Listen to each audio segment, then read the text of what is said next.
Ici Lorraine. Jusqu'à 11h, bienvenue chez vous, l'émission qui s'invite chez vous. Jordan Monet.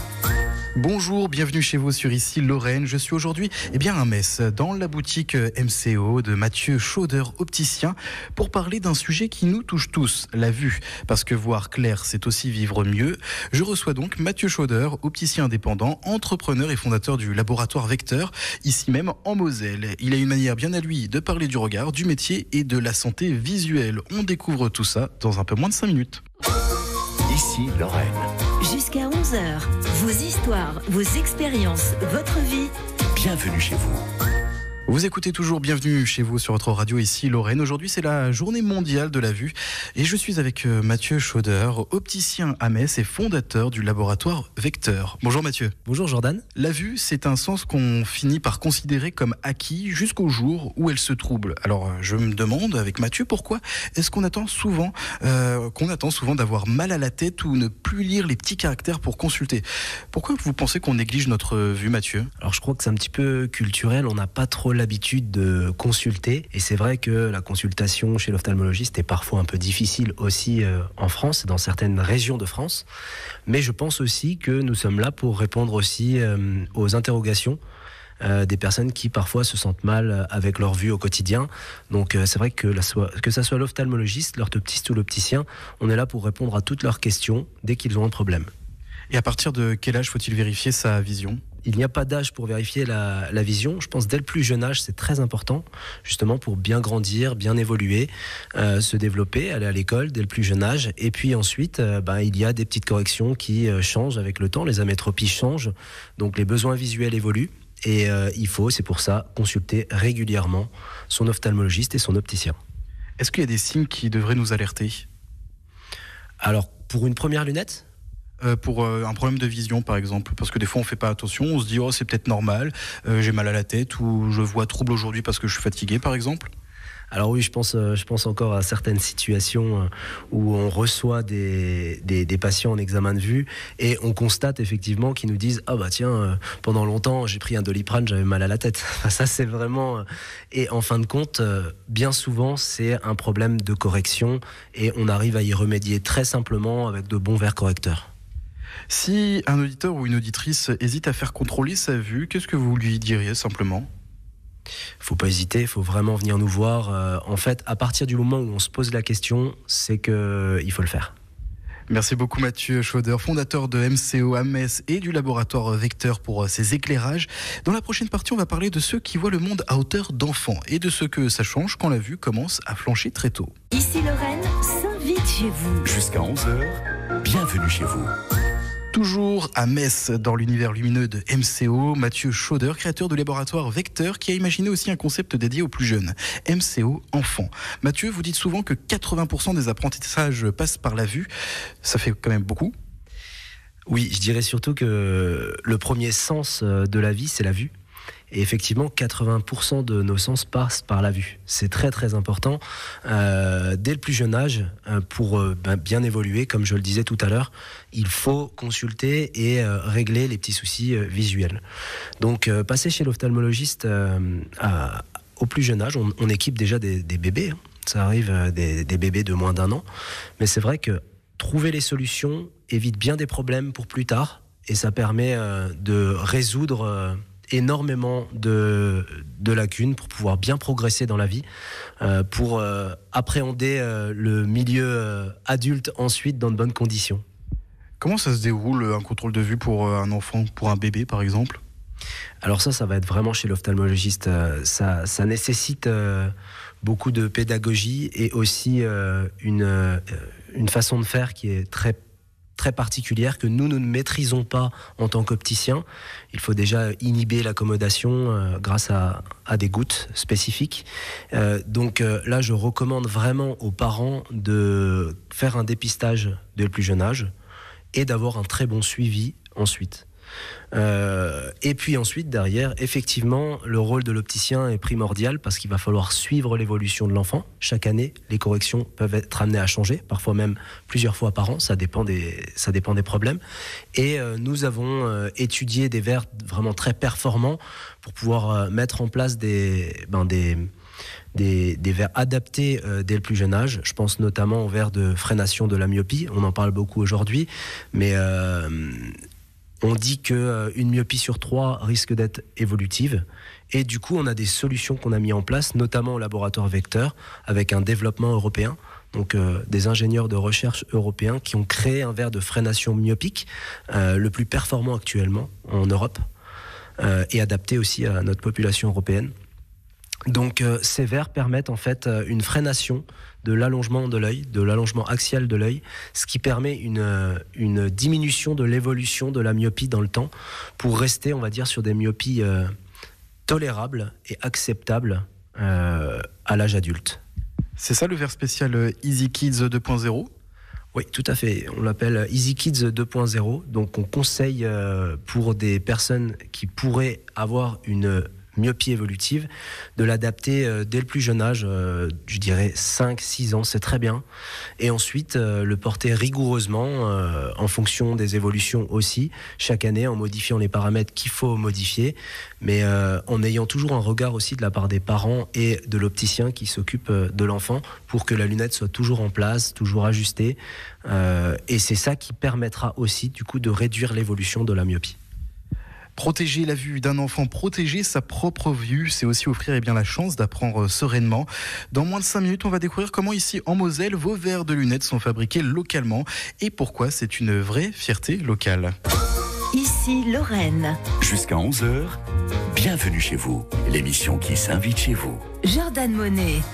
Vous écoutez ici Lorraine et je suis toujours à Metz avec Mathieu Schauder, opticien et fondateur du laboratoire Vecteur, d'un savoir-faire qui ne se cache pas, celui de fabriquer ici, en Moselle, des verres de haute précision. Mathieu, pourquoi avoir voulu créer votre propre laboratoire de fabrication ? Pour nous, créer le laboratoire de fabrication, ça a été un objectif d'être plus indépendant, de savoir vraiment que le produit est réalisé, manufacturé en Moselle, en France, et puis surtout de comprendre qu'est-ce qui se passe derrière un verre. Un verre, c'est très complexe, c'est 5-6 ans de recherche et de développement, un algorithme très complet. En maths, en physique, ça nécessite quand même des compétences approfondies. Et en fin de compte, en tant qu'opticien, on ne savait pas vraiment ce qu'on vendait. On vendait une appellation, un nom commercial, sans comprendre vraiment ce qu'il y avait derrière. Donc pour nous, c'est toujours apprendre et aller un petit peu plus loin pour proposer ce qui se fait de mieux d'un point de vue technologique et vendre vraiment le produit adapté aux besoins et aux porteurs. Ça ressemble à quoi, un labo d'optique aujourd'hui ? Alors c'est un milieu très propre dans lequel on va surfacer des verres au diamant pour apporter du coup une précision maximum. On est vraiment là dans la minutie.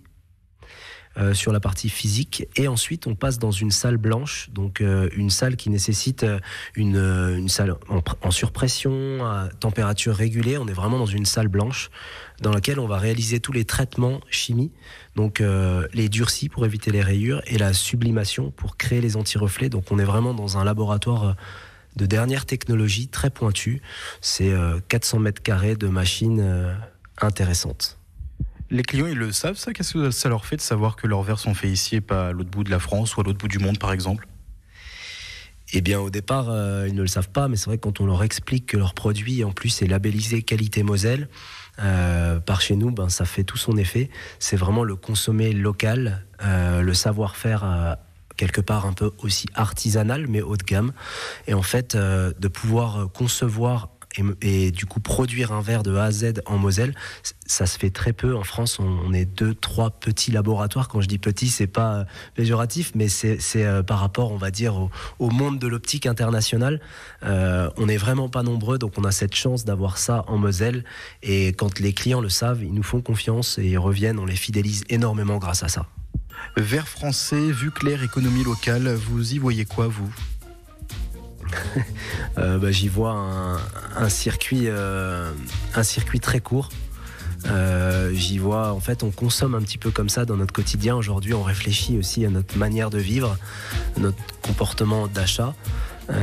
Donc, si on peut avoir un produit de qualité fabriqué localement, c'est parfait. Vous l'avez entendu, derrière chaque paire de lunettes, il y a donc des mains lorraines, des machines françaises et une vraie conviction.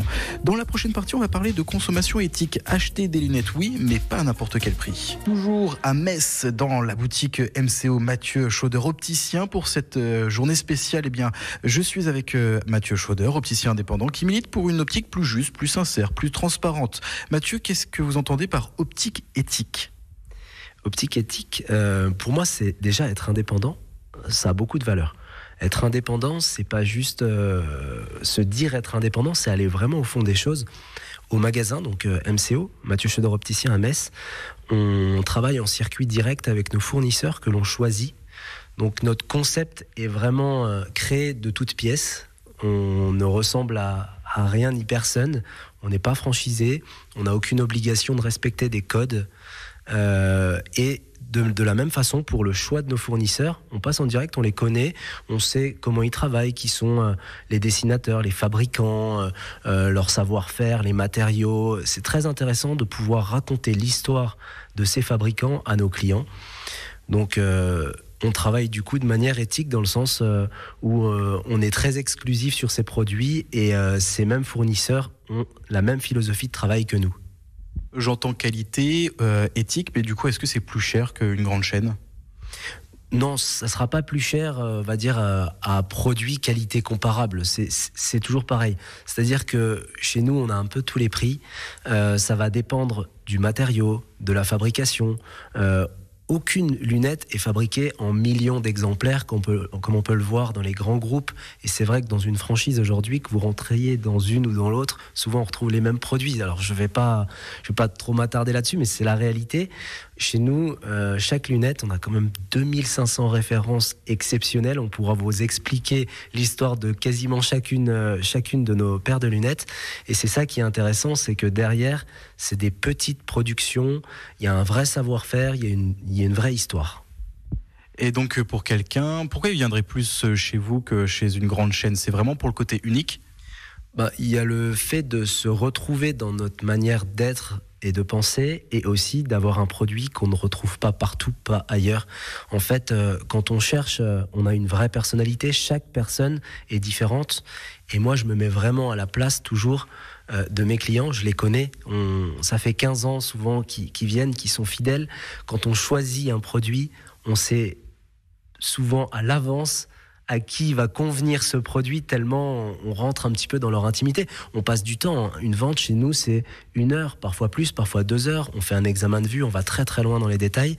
Et à force de se confier à nous, on sait exactement ce qui leur convient. Et c'est ça qui fait la différence, c'est qu'ils vont être uniques. Ils sont eux-mêmes et ils arrivent à se retrouver dans le produit qu'ils sélectionnent. C'est d'ailleurs le sujet de notre dernière partie, parce que voir clair, c'est bien, mais aimer bien ce qu'on voit dans le miroir, c'est tout aussi important. Ici, Lorraine. Jusqu'à 11h. Bienvenue chez vous. Je suis toujours à Metz, chez MCO, Mathieu Schauder, opticien. Donc avec Mathieu, on a parlé santé, enfants, fabrication locale, éthique. Maintenant, parlons du regard qu'on porte sur soi. Mathieu, quand une cliente ou quand un client entre chez vous, vous regardez d'abord quoi ? Son visage ou son regard ? La question est drôle. Non, je regarde toujours ses yeux. Non, on va vraiment avoir un regard sur la personne, parce que c'est important en fait quand elle fait la démarche de venir chez nous, c'est souvent pour choisir un produit vraiment qui lui ressemble. En tant qu'opticien indépendant, on est aussi visagiste, on a ce devoir en fait de devoir conseiller au mieux. Donc il faut qu'on comprenne quel est son souhait et quels sont, on va dire, ses traits de caractère aussi. On va avoir des montures très extravagantes, mais on va aussi avoir des montures très classiques. On va y retrouver un côté chic ou un côté un peu plus rock. On va retrouver de la couleur ou plutôt des tons plus neutres. Et c'est vrai que tout cet aspect-là est vraiment très important. Alors, on peut parler effectivement du visagisme qu'on retrouve aussi chez un coiffeur quand il va réaliser, ou chez un barbier. Ou voilà, vraiment, on va aller un petit peu loin dans les besoins et dans les souhaits. Donc, nous, on a notre regard de visagiste qui doit être très important. Et on doit aussi comprendre quel est le souhait et le trait de caractère de la personne pour adapter tout ça. Et ensuite, effectivement, il y a aussi de la métropie et la correction parce que on doit conseiller la monture en fonction aussi de la correction de la personne. Donc c'est un tout. Et une fois qu'on a réussi à ce que tout s'aligne, à ce que tout soit juste, je pense qu'on a compris que le regard de soi, la personne justement pourra s'apprécier et s'aimer avec le produit sélectionné. En fait, c'est notre rôle. C'est un petit casse-tête parfois, et souvent avec l'œil des spécialistes chez MCO, on n'a pas besoin de sortir des dizaines et des dizaines de produits. Parmi les 2000-2500 références, on en sort 3, 4, 5. On a choisi, on a trouvé le modèle qui doit convenir. Après, c'est juste le petit feeling, le confort et s'aimer avec le produit. Et là, concrètement, vous avez un exemple à donner à nos auditeurs ou auditrices. Je sais pas, si on a une paire de lunettes rectangulaires, est-ce qu'il faut qu'on ait un visage rond, plutôt mince? Comment ça se passe tout ça? J'avais aussi entendu dire qu'il fallait pas que les lunettes dépassent les sourcils ou un truc comme ça. Qu'est-ce que vous en dites? Alors, je dirais oui, effectivement, par rapport à la zone sourcil, il faut qu'il y ait un côté tangent avec le sourcil. Il ne faut pas que le sourcil entre dans la partie vert, donc à l'intérieur de la monture. Il faut aussi respecter quand même un certain équilibre au niveau du centre optique. C'est-à-dire, souvent, pour avoir un bon équilibre, c'est un peu comme la forme du visage, on garde 1/3 au-dessus de la pupille et 2/3 en dessous. Il y a des petits codes comme ça. Sur les écartements des pupilles, on est légèrement débordant temporal et pas l'inverse. Sinon, l'équilibre n'est pas bon. Mais ensuite, et là, je vais casser un petit peu les codes qu'on nous apprend parfois dans les écoles d'optique. Je dirais que on nous dit souvent de ne pas mettre du rond sur une personne qui a une bouille déjà ronde ou quoi. Mais en réalité, ça, c'est aussi un trait de caractère qu'on veut apporter et parfois, ça peut marcher. Donc je casserai juste un tout petit peu les codes en essayant justement de se dire quelle est la lunette tout simplement qui va bien à la personne et où on respecte un centrage et quelques codes à respecter quand même. Merci beaucoup Mathieu Schauder pour cette belle conversation autour de la vue. C'est une occasion de se rappeler que bien voir, c'est aussi bien vivre. Merci beaucoup, à bientôt Mathieu. Merci Jordan, c'était un honneur de te recevoir au magasin MCO Mathieu Schauder Opticien à Metz. Que vous pouvez retrouver au 11 rue Marguerite Pull de Mange. Vous y verrez sans jeu de mots une autre manière de regarder le monde.